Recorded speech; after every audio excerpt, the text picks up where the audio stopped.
All right, back here in the garage, in between Christmas and New Year's. Hope everybody had a good year. I know I did. I'm enjoying the drifting. Uh, really enjoy any type of RC.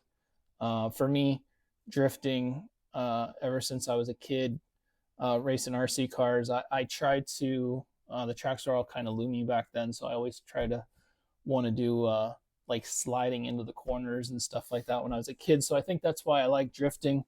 A little insight on my RC basically career is just basically trying to slide my car, and now I'm into drifting, which is kind of like that.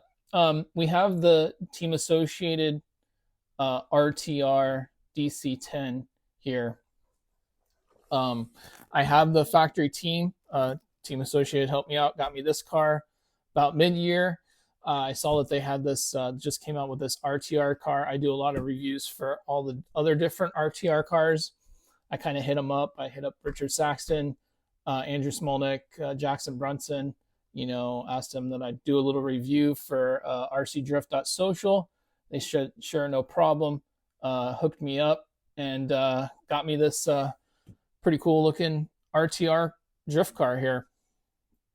So we're going to do a little review. I'm going to put on this video some action from the drift track a couple nights ago.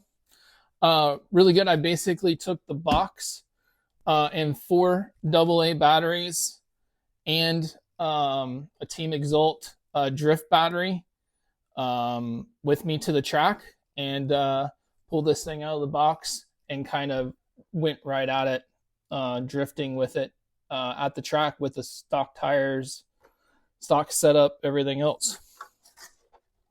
So first, I'll kind of get into the radio, the XP120. Ergonomically, this is a pretty good radio for me. This is kind of how all my other radios are kind of set up. The steering's kind of stiff, but that's kind of normal that you see for RTR radios. The throttles feels pretty good, and driving around the track feels pretty good. I had a couple guys that are at the track that I've let them drive some of my other RTR cars with the radio that they come with. And they kind of just looked at this and they go, oh, this one's going to feel a lot better, which for me, it did too. It was, feels good, and it kind of worked fairly well with how to adjust everything. You can adjust the speed fairly easy on the motor because you don't need all the power. You're able to turn it down. One thing that I think is a little bit, maybe a little bit of a downfall with the radio is that the receiver that it comes with does have a 3rd channel, but the radio does not have a 3rd channel on it. So adjusting the gyro is a little difficult.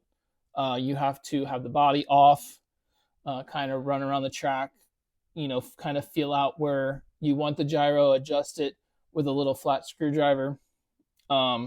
Where if you're able to plug this into the receiver, this extra plug that if you see here that's not plugged in anything, then you could have another knob on here or another dial that you could change the gyro gain on the fly. So you can have the body on the car, you can be driving around the track, you could give yourself a little bit more gyro gain or a little less and keep kind of going. So between the car and the radio, for the radio, I would say that's a little bit of a downfall. I mean, we can't have everything, kind of understand that, but it is there. This gyro does have the adjustability, and the receiver has the adjustability. The radio just does not. So for the radio, I think that's pretty much covers everything there. It takes 4 AA batteries, which I said I brought with me to the track, and it worked really well. I had a couple other people drive the cars. They liked the radio. It felt good in their hands. Where to start? Okay, so we'll probably start. For me, I ran the stock tires most of the night. The last run was probably about 11 o'clock-ish. I went and put my standard drift tires, which are Yokomo's. I put these on this car just to see how it would feel, and it was much more consistent, I would say, with the spec tire that the track calls for. These performed well. These drifted well, stayed in the drift good. But you got to think these are probably made, to go on the road and to be on the drift track, not to really be one or the other. So you got to kind of have a middle ground for your tires. So these were good.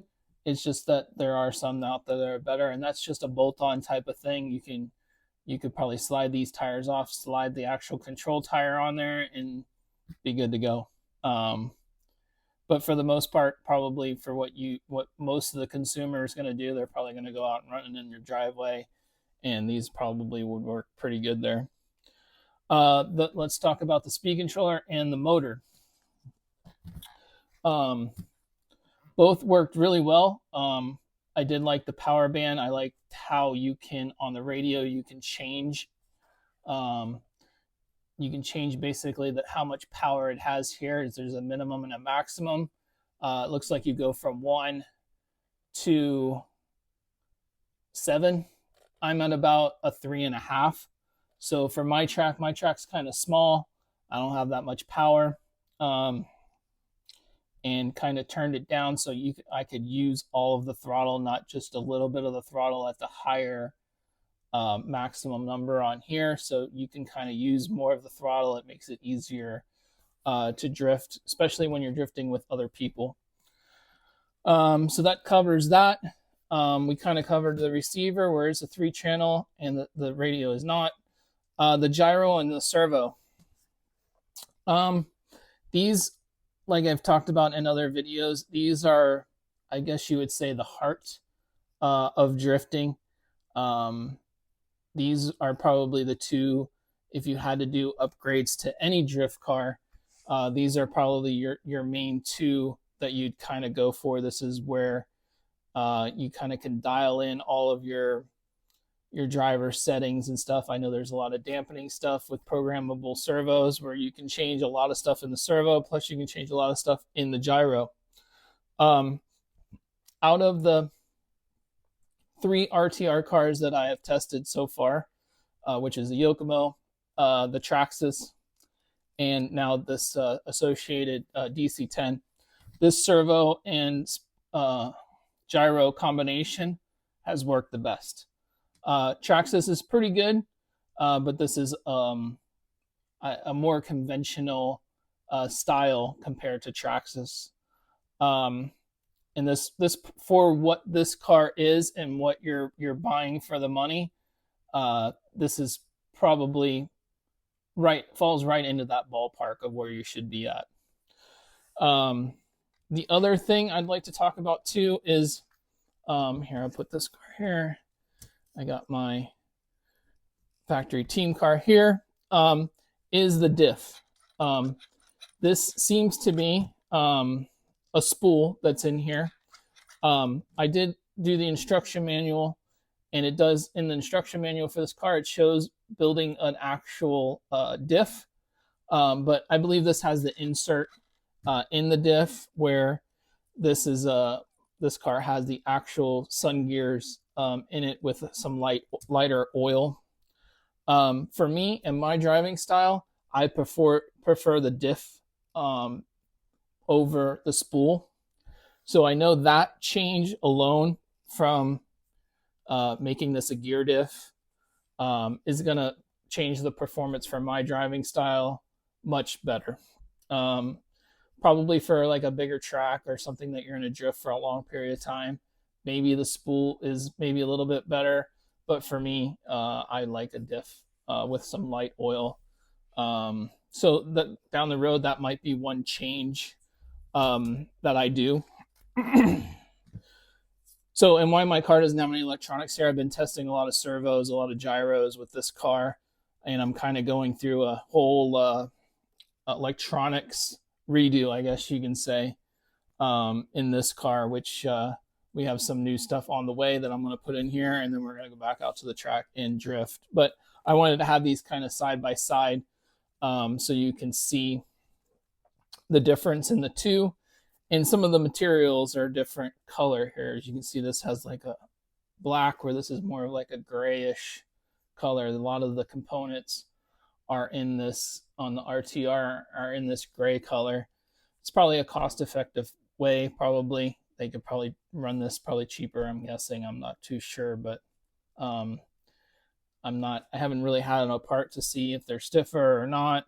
But they look kind of cool. Make it have a little bit of a different look. And from what I can tell, I believe you can change all of this, and I believe in the bag of all the spare parts, you can put this in the higher motor position also. So it's coming in the lower motor position, but I believe that all the parts are in there that you can move this to the higher position also, which I think that's going to help. Also, you can move the battery back a little bit. You can see how the battery is back closer to the tires here, where it's further away here, which is cool with getting this type of traditional style of drift car. There's a lot of tunability that can happen here. So that's that. And the shocks. Oh, we talked about the shocks too. So the shocks are plastic, but they are threaded, which is pretty cool. The factory team car obviously has all the aluminum shocks, where this is the plastic, and you can turn them. So when I got there, the ride height was a little low for me in the front. So basically, like, I left the ride height the same in the back. I just raised the ride height in the front straight out of the box. After like a run, I kind of noticed it was kind of low, so I just turned it up a little bit. What else can we talk about? Also in the kit, they give you, which is kind of cool, they give you a lot of extra parts in here. You have these types of shocks use shock bushings. There's spare shock bushings in here. There's actually spare turnbuckles in here too that are kind of without the adjustability. They put the adjustable ones on here for you, but there are some other ones in here. This big diffuser that's in the back, they give you a bumper. You can kind of take this diffuser off if you don't like the diffuser. You can put the bumper back on there. Some different hexes. So if you have some different size wheel offsets, you can change the wheel hex width. They're in there also. So overall, really happy with it. I would say out of the 3 drift cars, this is up there on the top podium for right now. I'm gonna get some other RTR drift cars here soon. Do some more tests. One cool thing, I think a lot of people that were at the track, they really liked the body. They really liked how the Mustang body looked with the injector sticking out of the hood. I'm still in the same way. I like how they did this little motor situation here. It's kind of cool. For me, I'm not really a fan. This body's quite long. My track's really small, really short, the ones close to me. So I like to have this distance here. I like to have it, fairly close, so you can get kind of all the way up to the wall drifting. For me, again, this is only my opinions. But again, I like to thank the guys at Associated. I'm going to probably do the diff and make that kind of functional back there and go back out and do some more running. And we'll have another video and some action on the track of that and see what that changed. But I want to thank everybody for watching and supporting RCDrift.social, like our Facebook page, Instagram. Usually every track I kind of go to, I snap some pictures of all the different drift cars at the track and I post them on the site. So thank you for supporting all of that. Thank you for the people at Team Associated, and keep drifting out there.